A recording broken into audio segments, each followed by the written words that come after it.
Olá, amigo concurseiro, amiga concurseira. Tudo bem com vocês? Meu nome é Milena Sapienza, eu sou delegada de polícia no estado de São Paulo e sou professora de medicina legal aqui no QConcursos. Hoje vamos falar de um assunto muito interessante, é muito cobrado em provas, além disso é um assunto muito atual, que sempre tem casos midiáticos, sempre tem discussões, né, nas redes sociais, então é um assunto muito interessante, que é a toxicologia. A gente vai falar um pouquinho sobre toxicologia. O PDF de vocês está bem completo, tem tudo lá. Eu trouxe aqui para a gente discutir alguns assuntos mais importantes, que eu acho que tem que ser falado numa aula em vídeo, né? Mas toda a matéria tá lá no nosso PDF. Eu trouxe um materialzinho para a gente ver aqui, que a gente vai dar uma estudadinha juntos. Então, primeiro a gente vai entender o que é a toxicologia. Toxicologia é o ramo da medicina legal que estuda esses efeitos nocivos causados por substâncias químicas e biológicas no organismo humano, com enfoque na implicação legal disso, né? Na implicação que isso tem no direito penal, essa interação entre essas substâncias e o organismo, que isso pode influir no direito penal. E sempre que a gente precisa saber se aquele agente está embriagado, um acidente de trânsito, precisa saber se aquela pessoa estava embriagada ou não, causou um homicídio, causou uma lesão, enfim. Uma apreensão de uma grande substância, uma grande quantidade de drogas numa boca de venda de drogas ou num transporte, eu preciso saber se aquilo é droga ou não. Sempre que eu tiver essas questões que envolvam essa análise, né, de substâncias tóxicas e da alteração do organismo do agente, a gente precisa de um laudo pericial. Então, chegou um acidente de trânsito, eu vou pedir o bafômetro, se tiver, vou pedir um exame clínico, vou verificar, né? Eu preciso de uma comprovação do estado de embriaguez daquele agente ou não. Se chegar essa substância que a gente imagina que é droga, Milena, mas tá na Eppendorf, tá na trouxinha, é a figurinha, se vê que aquilo lá é droga, não adianta o se ver, né? Eu não posso comprovar que aquilo é droga. Eu preciso de um laudo pericial me falando qual é a substância tóxica que tem naquele objeto. Então, para tudo isso, eu preciso de laudos periciais, que eles detectam se aquilo é droga ou não, identifica, comprovam para a gente se aquilo é um tóxico ou não, né, uma substância tóxica ou não, para que a gente possa fazer a nossa função, né, seja um flagrante, seja um inquérito, eu preciso do laudo pericial. E quais são os principais objetivos deste laudo pericial? A gente precisa identificar qual é a substância tóxica contida naquele objeto ou naquele corpo. A gente precisa saber qual a quantidade daquele agente tóxico. A gente precisa saber a análise dos efeitos daquela substância no organismo. Por exemplo, eu apurar se aquela pessoa está vulnerável ou não num crime sexual. Eu preciso saber o que foi ingerido e qual é o efeito daquilo no organismo dela.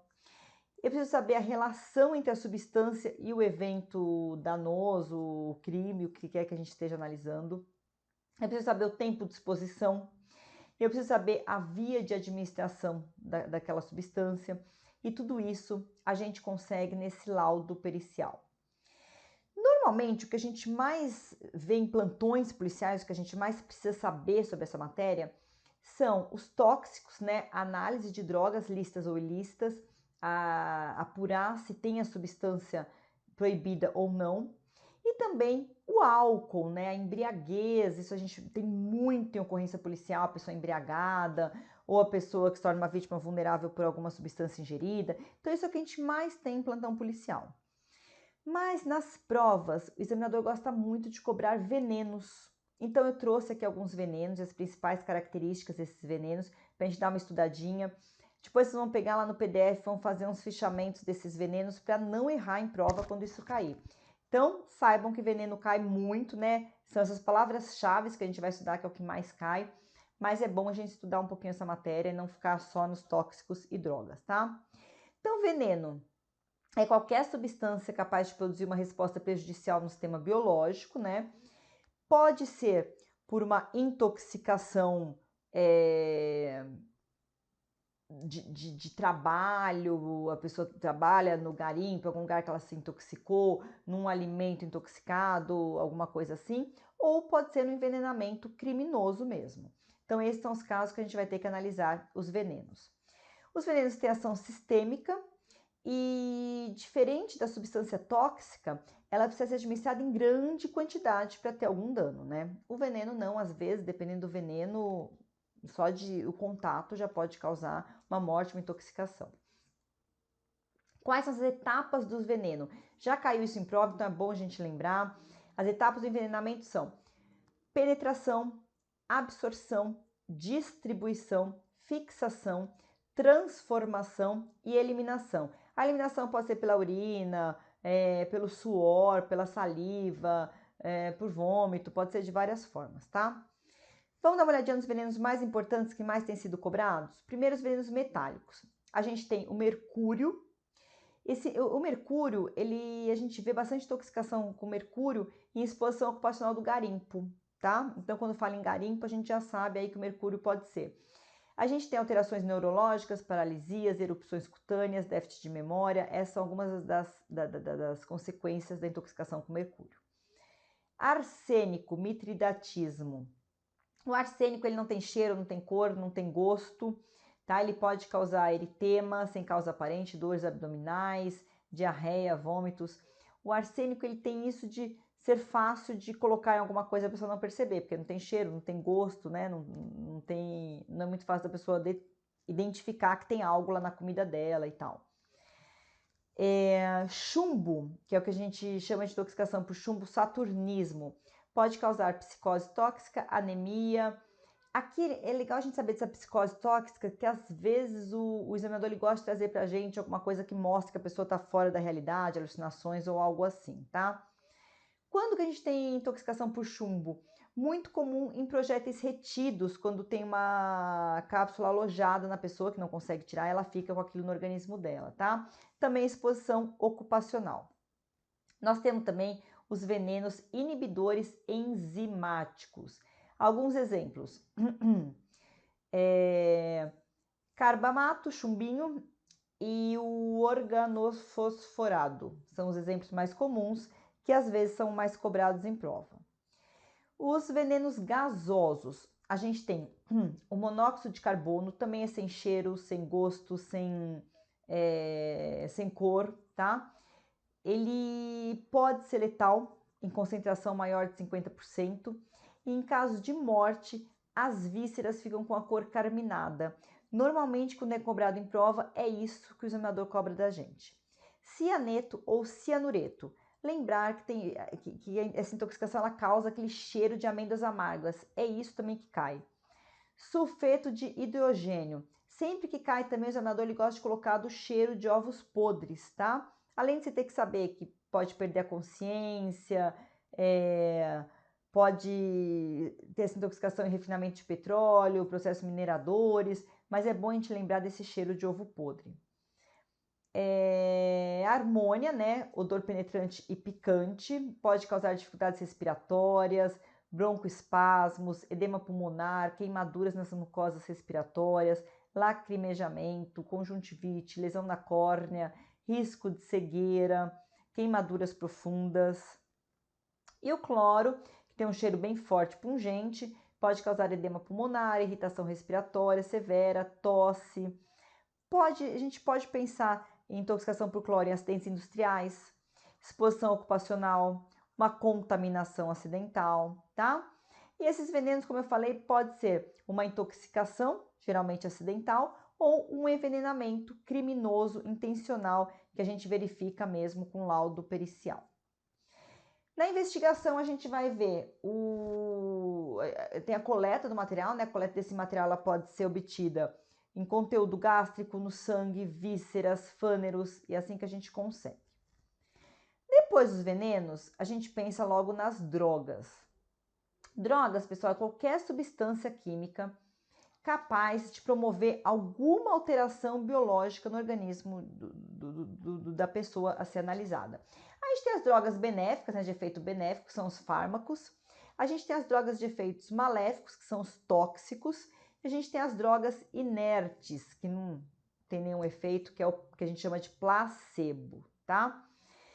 Para ser considerado uma droga ilícita, tem que estar no rol de drogas da Anvisa, tá? Aqui no Brasil é assim que a gente sabe se aquilo é uma droga ilícita ou não. E agora, um ponto muito importante sobre as drogas. O artigo 45 da Lei de Drogas. Muita gente acaba errando na prova esse artiguinho aqui, porque não entende muito bem o que o legislador quis trazer para a gente. O artigo 45 ele fala que é isento de pena o agente que, em razão de dependência ou sob efeito proveniente, caso fortuito ou força maior de droga, era, ao tempo da ação ou da omissão, qualquer que tenha sido a infração penal cometida, inteiramente incapaz de entender o caráter ilícito do fato ou determinar-se de acordo com esse entendimento. A gente está aqui falando de uma inimputabilidade prevista na lei de drogas. A grande diferença dessa inimputabilidade para outras é que aqui, diferente do que a gente fala lá no álcool, né, quando o Código Penal fala, lá a gente fala que é isento de pena aquele que não conseguia entender o caráter ilícito ou suportar de acordo com isso, porque consumiu uma droga em razão de caso fortuito ou força maior. Então, independente da sua vontade, ele não tinha essa vontade de consumir a droga, tal, o álcool, né? E ele acabou consumindo e, por isso, ele ficou mais... ficou mais plausível, mais vulnerável e acabou cometendo esse crime, né? Aqui, diferente do que fala no álcool, que a gente vai ver quando a gente estiver estudando álcool, aqui o legislador trouxe para a gente dois casos diferentes. Ele falou, ó, quem por caso fortuito ou força maior consumir drogas e por isso não for capaz de entender o caráter ilícito ou de portar-se de acordo com isso, essa pessoa ela é inimputável, tá? Ela, em razão de caso fortuito ou força maior, ela consumiu involuntariamente essa droga. Ela é inimputável, não tem pena nenhuma, é o que a gente chama de absolvição imprópria. Ela não vai responder por nenhuma pena, ela foi absolvida propriamente sem pena nenhuma. Mas esse artigo também traz para a gente o caso do agente que cometeu aquele crime em razão da dependência de drogas. Ele não fez um consumo inconsciente das drogas. Não, ele se droga porque ele quer ou porque ele quer, modo de dizer, né? Ele usa realmente a droga, ele está usando a droga, mas em razão da dependência, ele não tem condições de entender o caráter ilícito ou se portar de acordo com aquele entendimento. Então, veja, se ele for dependente de drogas e essa dependência for comprovada que ela tira esse caráter de entendimento daquele agente, nesse caso, ele vai para um tratamento médico adequado. Então, ele tem o que a gente chama de absolvição imprópria, tá? Então, ele não vai ter uma pena, mas ele vai ter uma medida de segurança, de tratamento necessário para aquela doença dele, para aquela dependência dele, tá? Então, cuidado, que a gente tem que lembrar que diferente do que o Código Penal traz para o caso de álcool, aqui quando a gente fala na lei de drogas, ela traz dois casos diferentes. Ela traz a pessoa que fez uso das drogas e ficou intoxicado por razão de caso fortuito ou força maior, nesse caso sem pena nenhuma, e traz o dependente que não tinha também capacidade de entender o caráter ilícito, de determinar de acordo com esse entendimento, por conta da sua dependência. Nesse caso, ele vai para um tratamento médico adequado, tá? Preste atenção que aqui esse artigo fala qualquer que seja o crime cometido. Então, aquela pessoa dependente, que não tem essa capacidade de entendimento e de se portar de acordo com esse entendimento, qualquer crime que ele tenha cometido, não são só os crimes previstos na lei de drogas, tráfico e tal, qualquer crime do Código Penal, ele estará aqui nesse caso de isenção de pena e será encaminhado para um tratamento médico adequado, tá? Parágrafo único, quando absolver o agente reconhecendo por força pericial que este apresentava à época do fato as condições referidas nesse artigo, poderá determinar o juiz na sentença o seu encaminhamento para o tratamento médico adequado. Então, muito cuidado com esse artigo. O pessoal costuma não prestar atenção que é para qualquer crime e não prestar atenção nesse caso da dependência. E isso cai bastante, então vamos prestar bastante atenção para não cair em pegadinha. A diferença entre dependência, tolerância e síndrome de abstinência também é bom a gente saber que isso cai bastante, né? A dependência é definida como um padrão mal adaptativo de uso de substâncias por um período contínuo de 12 meses que leva a prejuízo ou sofrimento clínico significativo, caracterizado pela presença de 3 ou mais elementos característicos. Quais são esses elementos? Tolerância, síndrome de abstinência, redução de atividades sociais, ocupacionais, recreativas. Isso é tido como dependência física ou psíquica. A tolerância é aquela exigência do organismo de uma quantidade cada vez maior de drogas para conseguir aqueles efeitos desejados da droga, tá? E a síndrome de abstinência são aqueles efeitos psíquicos e somáticos, tremores, nervosismo, alucinação, agitação, dentre outros, decorrentes da redução ou da ausência do consumo de drogas. Então, quando a pessoa vai tentando deixar de usar aquela droga, muitas vezes ela tem essa síndrome de abstinência, que isso demonstra que aquela pessoa tem mesmo a dependência de drogas, tá? As drogas se dividem em drogas psicolépticas, que são as depressoras, que diminuem a atividade do sistema nervoso, álcool, barbitúricos, opiáceos, a morfina, heroína, esses são alguns dos exemplos, né? Drogas psicodislépticas, que são as perturbadoras, que alteram esse funcionamento do sistema nervoso, maconha, LSD, mescalina, e as drogas psicoanalépticas, que são drogas estimulantes que aumentam a atividade do sistema nervoso. Cocaína, anfetaminas, êxtase, são essas, os derivados da cocaína também, são essas drogas estimulantes. Quando a gente fala nas psicolépticas, o álcool cai muito em prova, é muito importante a gente entender algumas características próprias, né, da intoxicação do álcool. Primeiro, são três as fases de intoxicação. Quem bebe um pouquinho, primeiro fica desinibido, excitado, fica mais, né, amigão, que é o que a gente chama de fase do macaco. É possível cometer crimes nessa fase? Sim. Sem tanta agressividade, mas é possível sim. Segunda fase é a fase da agressividade, agitação, confusão. É o que a gente chama de fase do leão. Nessa fase que ele tá mais agressivo, é aquela fase que ele fica o bonzão, é o machão, e quer bater, quer resolver, não mexe com a minha mina, aquelas coisas todas, que essa fase do leão é quando ele fica mais agressivo, que ele tem mais propensão a cometer crimes com agressividade, crimes sexuais, ele perde mais esses freios, né? E por fim, a fase comatosa, que é aquela sonolência que pode chegar ao coma alcoólico, que é o que a gente chama de fase do porco. Nessa fase é mais difícil a gente pensar em crimes, né, comissivos que exijam alguma atitude, algum ato daquele agente, porque ele não está mais em condições de fazer muita coisa. Mas é possível sim a gente falar num crime omissivo, por exemplo, de uma mãe que deixa de cuidar do seu filho, acontece algo com o filho e ela pode responder por um crime omissivo, tá? Então essas três fases caem bastante em prova, a fase do macaco, do leão e do porco, e é bom a gente lembrar de cada uma das fases, o nome delas, o que causa e qual é mais propensa a cada tipo de crime.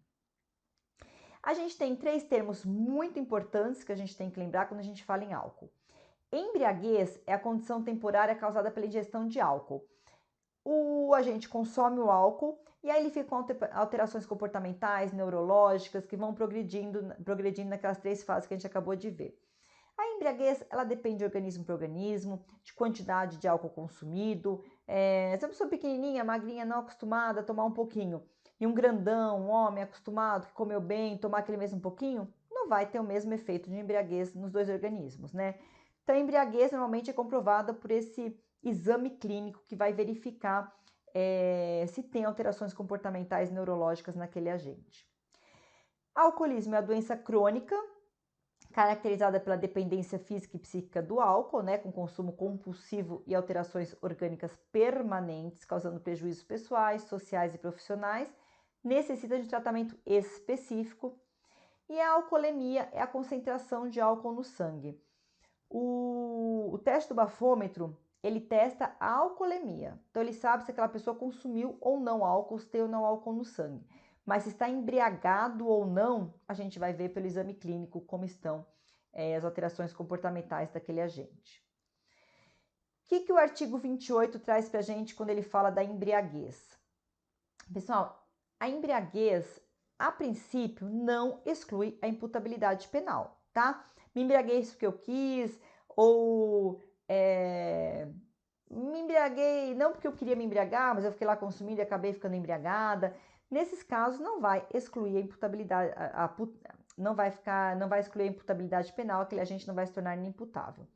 Só vai ficar isento de pena aquele que tiver uma embriaguez completa, proveniente de caso fortuito ou força maior. Então, ele não queria ficar embriagado, se ele consumiu uma substância que ele não sabia, por exemplo, que era droga, ou foi uma forma acidental, ele foi obrigado a ingerir aquela droga. Então, se ele não queria, ou foi obrigado, ou não sabia que aquilo tinha um efeito inebriante, nesses casos de caso fortuito força maior, se tiver uma embriaguez completa e ele se tornar inteiramente incapaz de entender o caráter ilícito do fato ou se determinar de acordo com esse entendimento, aí sim ele será isento de pena. Vejam a diferença da lei de drogas aqui para embriaguez. Aqui não fala no caso de dependência, tá? Então lá na drogas fala do dependente, aqui na embriaguez não fala, só fala mesmo do caso fortuito e força maior, tá? Se tivesse, por essa embriaguez, o caso fortuito ou força maior, ele não possuía completa capacidade, plena capacidade de entendimento ou de terminar-se de acordo com esse entendimento, a pena pode sofrer uma redução. Embriaguez patológica é uma doença, né? Conforme o caso, ela pode ser tratada como uma anomalia psíquica e gerando uma inimputabilidade para o agente.